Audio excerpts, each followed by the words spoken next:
2013, 23 mai 2023, 10 ans jour pour jour depuis que le magazine télévisé RDC Infrastructure et Développement est à votre service pour vous informer sur les différentes réalisations enregistrées sur l'ensemble de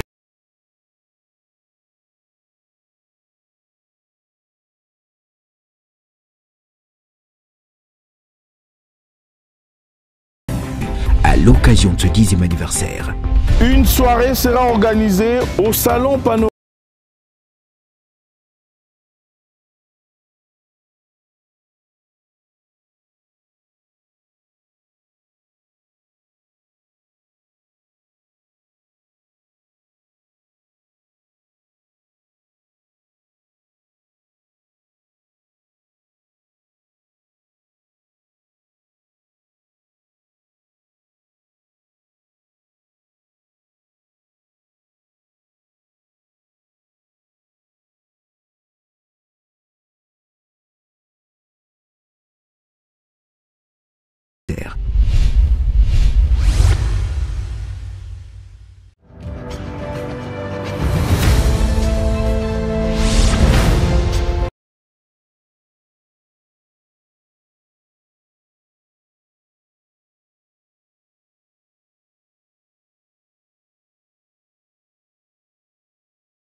Merci de nous suivre si vous nous rejoignez, mesdames et messieurs, bienvenue à ce nouveau numéro de votre magazine RDC Infrastructure et Développement. Au menu, le ministre des Hydrocarbures, Maître Didier Boudimbo Toubouanga, était face aux étudiants à l'université de Kinshasa. Il était face aux étudiants de la faculté du pétrole et gaz pour un échange.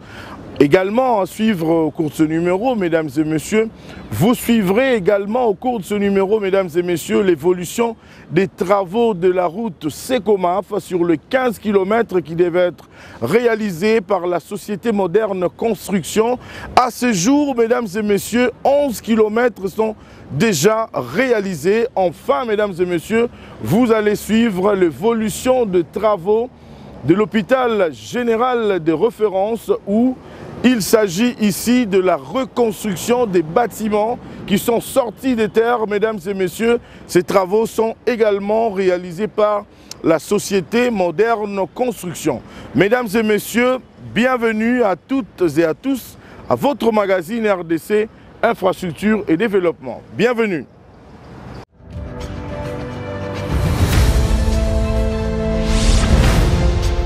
Je vous l'ai dit à l'entame de ce numéro, mesdames et messieurs, que le patron des hydrocarbures, le ministre Didier Boudimbo Toubouanga, était face aux étudiants à l'université de Kinshasa, les étudiants de la faculté du gaz et du pétrole. Mesdames et messieurs, je vous convie à regarder l'élément que la réalisation vous propose de ces face-à-face.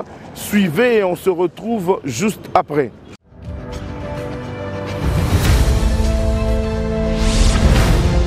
La première des choses, c'est que nous pensons que la relève, ce sont les étudiants. Comme je l'ai dit à la fin, nous sommes leur expérience et eux, ils sont notre expérience. Donc, on met notre espoir sur eux. Et nous savons tous que pour rebâtir ce pays, et surtout dans le secteur des hydrocarbures, nous avons besoin de la compétence au niveau national. Et d'où nous avons besoin de pouvoir les motiver, de discuter avec eux et de leur dire que ce gouvernement est avec eux, il va marcher avec eux. Positif parce que je vois que j'ai vu qu'ils ont l'amour de leur pays, ils ont la passion de leur formation, de ce qu'ils ont choisi comme métier. Et je pense qu'ils pourront relever le défi après nous, ils vont bien le faire. Je m'appelle Amina Kafoulou, la présidente du comité estudiantin du pétrole et du gaz, ainsi qu'étudiant à l'Institut du pétrole et du gaz. Premièrement, c'était avec grande joie de pouvoir partager avec son Excellence, Monsieur le ministre des Hydrocarbures, ainsi que la vice-ministre, Madame Mougil Moleka, en ce qui concerne le lancement de l'appel d'offres de 27 blocs pétroliers ainsi que les 3 blocs gaziers. C'était pour nous des interventions très riches qui, je crois que même ceux qui viendront après nous, après nos générations, auront quand même cet événement comme acquis. Et je pense que tout pétrolier se retrouvait par rapport à la conférence d'aujourd'hui. À tous les étudiants du secteur pétrolier de ne pas pouvoir perdre espoir, parce que là nous avons déjà quelqu'un qui nous a redonné espoir. Et aujourd'hui nous sommes fiers d'être pétroliers, nous sommes fiers de dire que nous avons fait les études pétrolières en RDC et de pouvoir travailler ensemble pour pouvoir soutenir la vision du gouvernement. Je m'appelle Ilunga Kabongo Jonathan, étudiant à l'université franco-américaine en premier grade, option exploration et production. Aujourd'hui, nous sommes très honorés, nous étudiants. C'est pour la toute première fois dans notre pays qu'il y ait unité entre 3 universités qui forment en pétrole et gaz, mais aussi pour la toute première fois qu'un ministre d'un secteur quelconque vienne se confronter face aux étudiants, vienne parler des différentes réalités que nous rencontrons dans le secteur, principalement dans le secteur des hydrocarbures. Alors nous pouvons dire que ces assises ont eu un très grand impact. Et j'espère qu'à partir de la sortie de cet événement, tout étudiant dans le domaine du pétrole et gaz a un autre aperçu en ce qui concerne le secteur des hydrocarbures.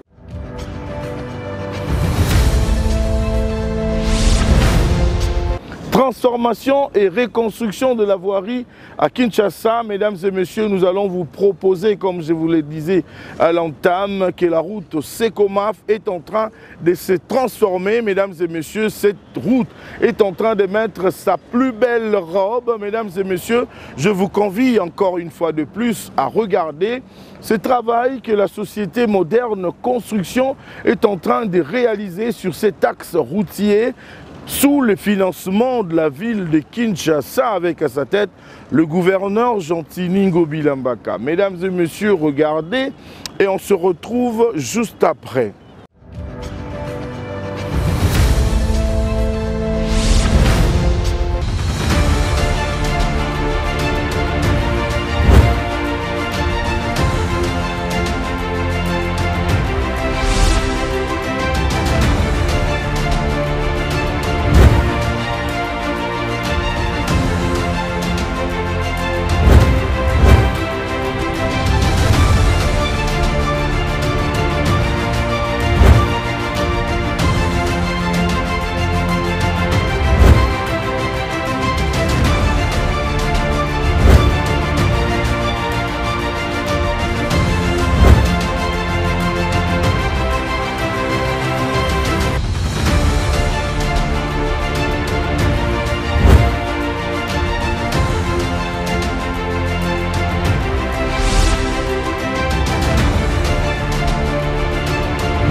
Sekoma na Rendu Wandu. Mutu Sekoma Febandi quartier eketi abamboka na bayanda. Félix avanda na. Ya Fati bena vanda na. Eponga na bota mwana bandana na 0 année tia ko 18 ans amona presque. Amonika presque lelo na sera Fati. Oya kotonga Fati sokinga nazana pona bambeli banga. Nzela koma nango bia ba mituka koma ko leka. Transco koma ko ya. Transco koma ko awa tozana Sekoma. Nzela kala penza ezala ki kitoko te me bukana me sikoyo penza nzela ekomi kitoko. Ya bilanga malamu. Tozoke depende na Njil Brasserie bien. Transport ezo suka na Beler na nino na Madiamba esengo pona nzelo yo esengo lokola ekomi kandenge tozana ville ndenge tokendeke na boulevard awa tozana Kimbatseke justement Sekoma nzela oyo ebandi banda boulevard eketi bakongo Njil Brasserie awa siko toza kota mbuku mbumba tomona pena ndenge nzela ezosala kitoko penza tozosenga pena merci poto zai bata souffrance kotambola na biso souffrance makolo kaka atoka peza nzambe penza tombola penza msala oyo pa mukonja mboka penza tozo féliciter penza Fati beto penza azala penza papa penza ya biso nyonso penza to pesi merci nzamba tombola ya pese makasi akota bisiko ezangi biso nene toza wele to sengi lokola nzelezo ya ba pesa biso minda na mai. Nous sommes dans un projet de 15 premiers kilomètres de la route Njili Sekoma Fumvululu. Parce que comme vous le savez, c'est une route d'intérêt provincial qui va de Kinshasa pour déboucher vers Mvululu, au Congo central. Et nous, on a reçu un marché d'asphalter les 15 premiers kilomètres. Et nous sommes en train de le faire. Nous avons commencé depuis l'année passée. Et là, nous sommes presque avancés. Parce que les taux physiques d'évolution de travaux, c'est pratiquement dans les plus de 60%, 65%. Là, je suis en train de dire des taux physiques d'exécution de travaux.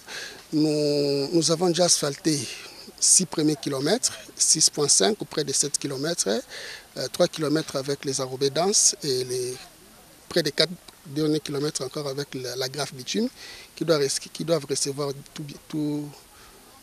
dans quelques jours les enrobés denses. Et il y a pratiquement 4 km qui sont déjà prêts de recevoir encore l'asphalte. Et là, comme on avait fait 3 ateliers, le premier atelier c'est presque fini. Le deuxième atelier, vous avez dépassé, c'est un peu plus en bas. Et là, nous sommes au 3e atelier. Le 3e atelier commence au PK 11 jusqu'au PK 15. Donc les 4 derniers kilomètres de notre projet. Et nous sommes dans ce tronçon-là. Là, ce que vous avez vu, nous sommes en train d'améliorer, de faire les reprofilages afin de préparer la plateforme pour commencer maintenant à mettre notre structure de la route, la couche de sous-fondation, la couche de fondation, couche de base, ainsi de suite. Oui. Ça, c'est ce que nous sommes en train de faire. Nous sommes en train de vérifier la capacité portante de la plateforme qui doit en fait recevoir toute la charge de la route. Voilà. Comme je vous avais expliqué là, notre structure de la route est composée d'une couche de sous-fondation, une couche de fondation, une couche de base ainsi que la couche d'enrobé, les couches de roulement. Là, nous vérifions pour assurer la qualité. Pour assurer la qualité de notre ouvrage, nous sommes censés de vérifier tout ce que nous faisons. À chaque étape, nous vérifions, nous faisons tous les tests possibles. Dès que nous avons des résultats concluants, nous passons à une autre étape. Oui, donc ce que vous avez trouvé là, nous sommes en train de vérifier la plateforme que nous avons préparée parce que nous voulons mettre la couche des 0,80. Dès que nous vérifions, nous avons choisi de faire avec le laboratoire national des travaux publics étant donné qu'il est indépendant pour nous rassurer parce que si on le faisait avec nos matériels, on pouvait se dire, nous pouvons peut-être être un peu complaisants. Bon, nous avons voulu vraiment avoir des résultats plus nets. Quand bien même nous faisons avec l'Office des routes, mais nous aussi, avec notre laboratoire, nous vérifions encore. Donc les résultats des laboratoires nationaux nous rassurent et nous donnent les quitus pour avancer. Merci.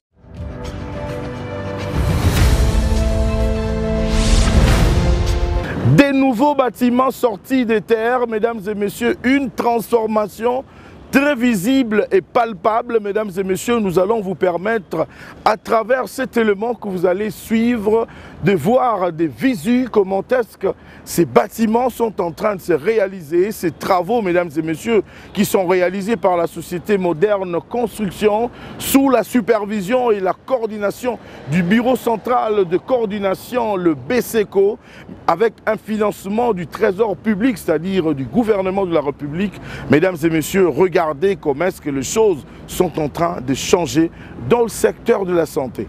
Regardez.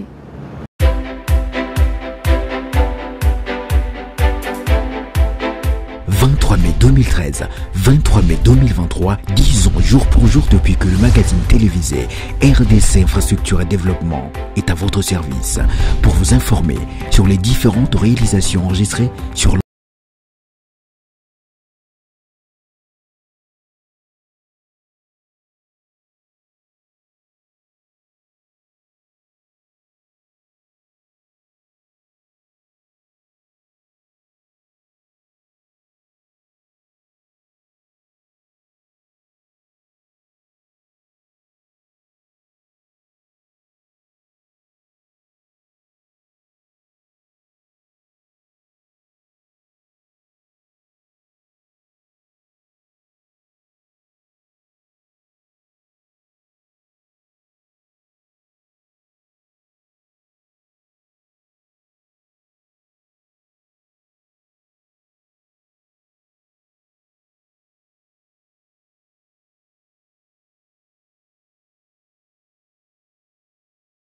terre.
l'évolution des travaux vont très bien. Ici, nous sommes au pavillon 3. Ça sera le pavillon type de Mamaemo. Et ça, c'est les premiers bâtiments qu'on est en train de construire. Les travaux des grosses œuvres sont déjà finis. Et puis, les travaux de finition tendent vers la fin. Il reste, comme vous voyez là, déjà on a mis les alicobandes. Il reste qu'à mettre la peinture et les glaces, les vitres, et les travaux seront finis. En tout cas, les difficultés sont d'ordre matériaux. Parce que vous savez, si les matériaux de construction, on les importe. Par exemple, les alicobandes, les marbres, les carreaux de bonne qualité, on les importe. Et on a la difficulté que les matériels nous arrivent au Congo parce qu'il y a un transport de main qui se fait au niveau des Pointes-Noires. Et puis pour venir à Matadi, c'est vraiment la plus grande difficulté qu'on a. Quand vous voyez là, on est déjà à 70%. Il reste, comme je l'ai dit tantôt, les travaux des fenêtres et vitres en aluminium qui sont aussi en route en train de venir. Et espérons que ça va arriver à la fin de ce mois. Moi, c'est M. André Bangoulou. Je suis le directeur général de la société Moderne Construction. De par la dernière terminologie, c'est une société de construction, de gestion et de promotion immobilière. Nous sommes dans la construction des infrastructures routières, des ponts et chaussées, des gros ouvrages, des ouvrages d'art et toutes sortes de tous les travaux liés aux infrastructures de développement aussi. En rapport avec les travaux de cette route, c'est une route qui part du quartier 1, dont la base se trouve au niveau du boulevard Lumumba. C'est une route qui devrait relier quartier 1 jusqu'à Mvululu, dans la zone, disons, dans les territoires de Kassangoulou. Jusqu'au niveau de Kassangoulou, c'est 78 km à couvrir. Mais dans un premier temps, comme c'est en phase, les autorités provinciales, je voulais dire, ont pensé nous donner d'abord la première partie qui couvre 15 km. 15 km. Mais c'est une route d'une grande importance, non simplement pour la population, mais surtout pour tous qui pratiquent la culture vivrière et maraîchère. C'est une route qui bénéficie d'une grande attention des autorités depuis l'époque de Mobutu qui était entretenue. Puis à un moment donné, une route qui était abandonnée, à tel point que la population était pratiquement délaissée à elle-même. Et le pouvoir en place, partant du président de la République, a jugé bon que ce coin-là puisse bénéficier du développement commun, parce que ça fait partie du social dans le programme de l'actuel président, le président Tshisekedi, et le marché nous avait été attribué régulièrement. Présentement, nous avons débuté les travaux depuis 12 mois. Vous avez évalué les pas et je pense qu'à ce moment ici, la population devrait être fière. Nous avons déjà fait 12 sur 20 mois et ce qui reste, la petite difficulté que nous avons rencontrée, c'est parce que au niveau des travaux publics, il y a une carrière. Et cette carrière qui devrait être activée, malheureusement cette carrière rencontre des difficultés dans l'exécution. Parce que nous rencontrons des difficultés au niveau de la loi, parce qu'il y a une opposition par rapport à la carrière qui existe. Cette carrière qui est tentée d'être, qui a été bloquée parce que nos adversaires ont opposé une certaine résistance. Mais du moins au niveau de la distance couverte, il nous reste plus ou moins 5 km à couvrir. La ville de Kinshasa, c'est le maître de l'ouvrage qui finance. Mais nous, du moins la société Moderne Construction, travaille pour le reste des travaux tels que Mamaemo. Là, c'est un marché du gouvernement. Le maître de l'ouvrage principal, c'est les ministères de la Santé. Refaire carrément les infrastructures de Mamaïmo, de nouvelles constructions, de nouveaux bâtiments. Ce n'est pas une réhabilitation en fait, mais c'est une reconstruction de ces centres hospitaliers, de toutes ces infrastructures. Et de ce côté-là, le gouvernement a subdivisé en 3 phases. Oui, okay. Nous avons gagné la première phase qui consiste, il y a 3 grands bâtiments à construire. Il y a un bâtiment que nous pouvons appeler le bâtiment 3 et qui va engorger, qui a la capacité de recevoir 536, 555 lits, ce qui ne va pas dans la première phase. Non, il y a 3 bâtiments à construire dans la première phase et la route asphaltée, l'avenue Tombalbaye, qui va passer par là. Les travaux évoluent normalement bien parce que le paiement suit son cours normal. La seule difficulté, c'est dans l'approvisionnement de certains matériaux importés parce que pour le matériel importé, vous savez qu'il y a au niveau de Matadi, il y a des bateaux qui ne peuvent pas accoster directement Matadi. Il faut que c'est là, des gros bateaux, hein, de gros navires. Il faut passer par Pointe-Noire où il y a les transbordements. Et au niveau des transbordements, on donne priorité aux bateaux contenant, transportant les matériels ayant des matériels qui concernent la sécurité.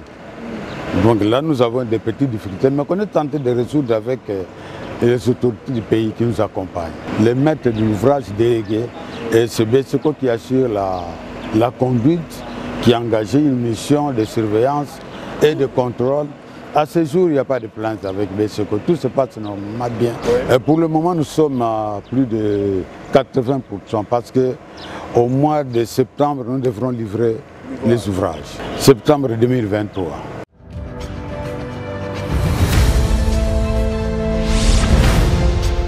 C'était pour moi un grand plaisir, mesdames et messieurs, de vous avoir très nombreux devant vos petits écrans. Cette émission est terminée. Merci infiniment de l'attention particulière que vous nous avez accordée. Mais c'est déjà demain, samedi 27 mai, au fleuve Congo, les 10 ans d'existence de votre magazine RDC Infrastructure et Développement, mais aussi le lancement de la première édition du trophée Tombouama. Mesdames et messieurs, c'était un plaisir. On se retrouve au prochain numéro. Venez nombreux, vous qui êtes invités à participer à la soirée. On se retrouve au prochain numéro. Entre-temps, on se retrouve au prochain numéro, mais entre-temps, restez scotchés au programme de la télévision nationale congolaise, la RTNC. Nous serons en direct sur notre chaîne YouTube Aimé Mutombo. Suivez-nous, soyez branchés, mesdames et messieurs. Nous serons en direct sur notre chaîne Aimé Mutombo, RDC Infrastructure et Développement. Vous qui n'êtes pas invités, restez scotchés sur notre chaîne pour vivre le live en direct. Merci beaucoup et on se retrouve la semaine prochaine. Au revoir.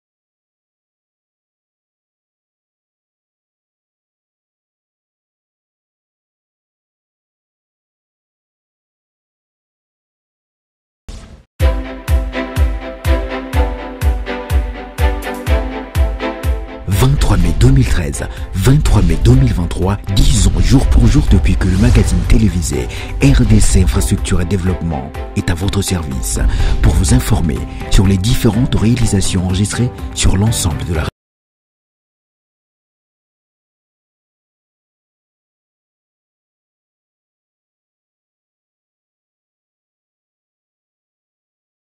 l'occasion de ce 10e anniversaire. Une soirée sera organisée au salon